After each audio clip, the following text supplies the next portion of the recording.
Assalamualaikum warahmatullahi wabarakatuh. Selamat datang kembali di channel cerita horor Bendy Story. Sore itu udara begitu dingin, menusuk tulang. Kabut gelap menyelimuti hingga tak terlihat pandangan yang hanya berjarak 1 meter saja. Sunarse, gadis kecil berwajah manis itu, masih terlihat asik bermain dengan boneka kayu buatan ayahnya. Pekerjaan kedua orang tuanya yang menjadi buruh tani mengharuskan mereka pulang sampai menjelang maghrib. Meski upah yang diterima hanya bisa untuk menutupi kebutuhan sehari-hari, tapi mereka tetap bersyukur. Pak Topo, laki-laki berumur 45 tahun itu, hanya bisa pasrah menerima takdir yang dia jalani sekarang. Wajahnya tampak lebih tua dari usianya. Kulit hitam dan kumis tebal serta badannya yang kurus semakin menambah kesan kalau Pak Topo adalah golongan masyarakat di bawah kemiskinan. Suatu hari anak pertama Pak Topo yang kecil mengalami musibah, penyakit epilepsi yang diderita anaknya tersebut kambuh. Tubuhnya tiba-tiba kejang dan matanya melotot tak berkedip. Dan sayangnya orang terdahulu tak mempercayai ilmu kedokteran. Mereka lebih percaya kekuatan ilmu hitam dan menganggap biaya ke dokter lebih mahal dari apapun. Bingung dan cemas, Pak Topo pun mondar-mandir untuk mencari bantuan finansial. Tapi sayang, tak ada orang yang mau menolongnya.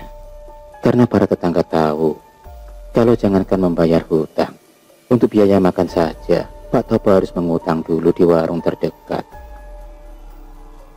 Lelah dan letih, Pak Topo hanya bisa duduk sambil memegangi kepalanya.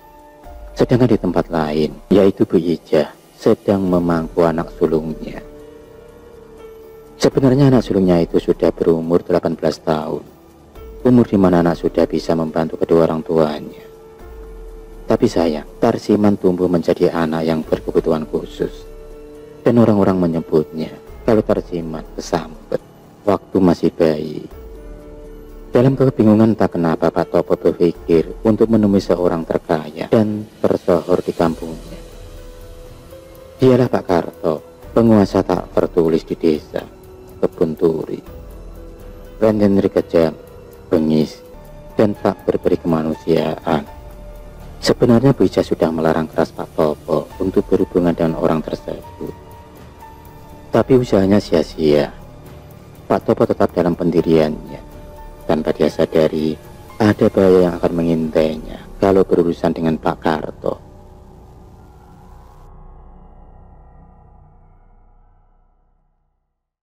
Pak Topo tidak ada pilihan lain. Yang ada di otaknya adalah bisa menyembuhkan anaknya. Dan akhirnya sampailah Pak Topo menemui laki-laki bertubuh tambun itu. Sambil memelintir kumisnya, Pak Karto memberi syarat perjanjian yang harus dipenuhi oleh Pak Topo. Kedua laki-laki tersebut berjabat tangan, tanda kesepakatan sudah disetujui oleh kedua belah pihak. Pak Topo pun kemudian pulang dengan hati gembira. Ada sebuah uang di tangannya, berharap anaknya dapat sembuh kembali. 1 bulan kemudian Pak Karto datang ke rumah Pak Topo untuk menagih janji. Tanpa basa-basi dan gaya yang angguh, Pak Karto pun menggebrak meja hingga mengagetkan Sunarse yang sedang belajar. Dia hanya bisa menangis saat kedua orang tuanya menyembah di bawah kaki Pak Karto. Tubuh kurus bapaknya terpelanting saat Pak Karto menendang tubuhnya. Akhirnya Pak Karto pulang dengan wajah marah karena tak mendapatkan apapun yang diinginkan. 1 bulan, 2 bulan, dan kejadian seperti itu terulang setiap kali Pak Topo tak dapat membayar hutang-hutangnya. Bahkan Pak Karto akan menjual apapun yang ada di dalam rumah Pak Topo. Dan akhirnya kejadian memilukan pun terjadi. Bu Ija dibawa ke rumah Pak Karto untuk dijadikan jaminan hutang-hutang Pak Topo. Dan tentu saja Bu Ija akan dijadikan budak oleh keluarga Pak Karto. Keluarga Pak Topo benar-benar terpuruk, apalagi setelah kejadian itu. Anak sulung Pak Topo meninggal karena salah penanganan. Bertahun-tahun lamanya, Sunarse tak pernah melihat wajah ibunya. Bahkan, kini Pak Topo pun mulai sakit-sakitan karena terus memikirkan istrinya. Hanya Sunarsilah harapan satu-satunya Pak Topo, dan dia pun kini menjadi gadis cantik.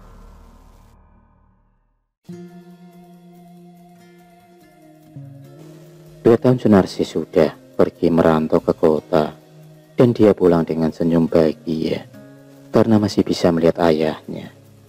Mereka pun berpelukan melepas rasa rindu. Sunarsi gadis kecil berkepang dua itu kini benar-benar tumbuh menjadi wanita cantik yang modern. Paras manis serta senyum menawan itu mampu menaklukkan hati para laki-laki desa. Tapi sayang, tak ada satupun laki-laki yang mampu menaklukkan hatinya. Berita tentang kecantikan Sunarsi begitu tersohor hingga sampai ke telinga Pak Karto. Laki-laki tua itu masih genit meski di usianya yang sudah mulai senja. Dan akhirnya mereka pun bertemu. Dan itu adalah tujuan dari Sunarsi. Gejolak asmara tampak terlihat di wajah Pak Karto.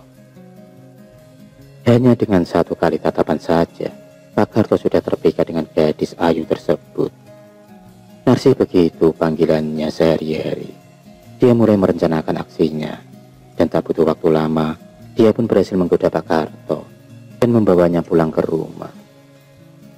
Laki-laki tua itu duduk di bangku reot, sedangkan Narsi pergi ke dapur untuk menyeduh kopi. Setelah kopi diseduh, Narsi pun memotong-motong 3 helai rambut sebelah kirinya dan memotong kuku tangan serta kakinya. Selepas itu, dia mengambil sendok untuk membakar kedua bahan tersebut di atas bara api, dan tentu saja disertai dengan rapalan doa-doa. Setelah terbakar, kuku dan rambut tersebut pun berubah menjadi abu, dan secepatnya Narsi mencampurkannya ke dalam kopi milik Pak Karto. Dan benar saja, Pak Karto pun langsung tergila-gila dengan gadis desa tersebut. Tirakat ritual untuk menundukkan laki-laki yang dia inginkan pun berhasil. Pak Karto mendekatkan tubuhnya ke arah Sunarsi. Dia mulai bertingkah genit. Jemari tangannya yang genit mengarah ke dagu Sunarsi. Pak Karto sudah kehilangan kesadarannya. Yang ada di otaknya adalah kecantikan dan kemolekan Narsi. Pelet yang sudah Narsi ritualkan ternyata berhasil sempurna. Pak Karto seperti anjing penjaga yang setia pada tuannya. Dia akan merasa hampa kalau tak melihat Sunarsi sedetik saja. Apapun akan dilakukannya, asal bisa dekat dengan Sunarsi.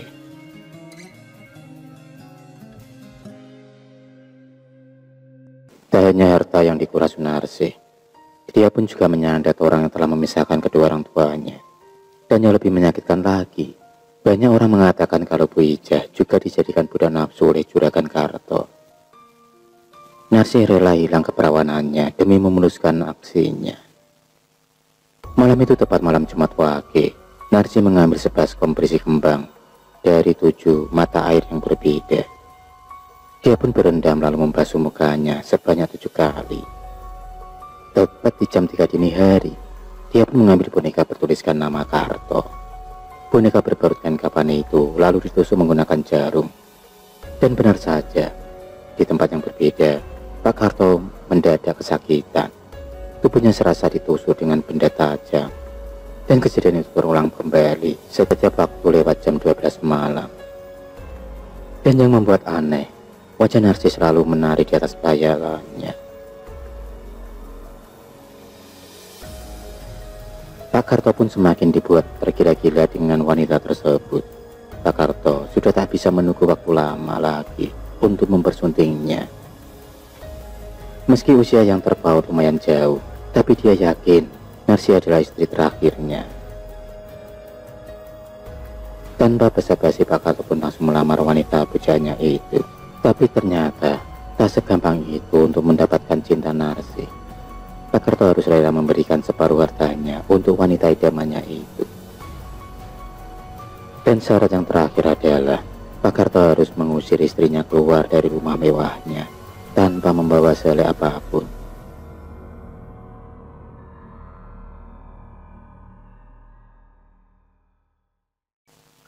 Pak Karto benar-benar sudah termakan rayuan Narsi. Tanpa berpikir lama, dia pun mendatangi rumah dan mengusir Parti istrinya. Parti adalah sosok wanita angkuh. Dia telah menghina keluarga Narsi dulu. Dan cacian masih begitu melekat di hati Sunarsi. Bahkan ayahnya hampir meninggal akibat fitnah dari mulut Parti. Tanpa pikir panjang, Pak Karto pun mengusir Parti.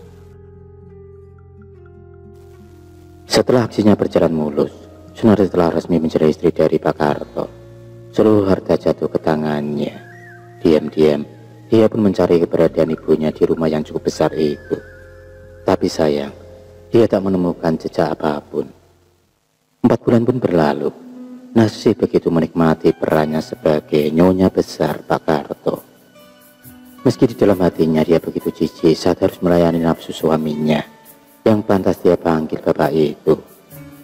Hampir 7 bulan akhirnya Narsi menemukan jejak tentang ibunya.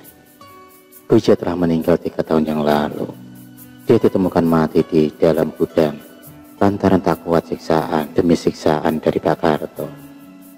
Hal itu semakin membuatnya benci terhadap keluarga musuh yang sekarang menjadi suaminya tersebut. Sambil mengepal tangannya, dia pun berjanji akan membalas penderitaan ibunya selama ini. Diam-diam Narsi selalu memberi racun ke dalam minuman Pak Karto. Hal itu yang akhirnya membuat badannya lemas dan tak punya daya. Tak ada satu dokter pun yang mampu menyembuhkan sakit yang diderita oleh Pak Karto. Dan setelah semuanya tertata rapi, diam-diam Narsi menjual seluruh tanah milik Pak Karto. Harta kekayaan jatuh ke tangan Narsi. Tanpa berpikir panjang, dia pun mengajak ayahnya pergi ke kota dan meninggalkan suaminya. Tak ada yang mau merawat Pak Karto karena dia sudah jatuh miskin. Bahkan para warga justru senang dengan keadaan Pak Karto yang sekarang, karena dia tak lagi menindas para rakyat miskin. Selang 2 bulan kemudian, Pak Karto ditemukan meninggal di kamarnya dengan mulut yang menganga dan mata yang melotot. Akhirul kalam, wassalamualaikum warahmatullahi wabarakatuh.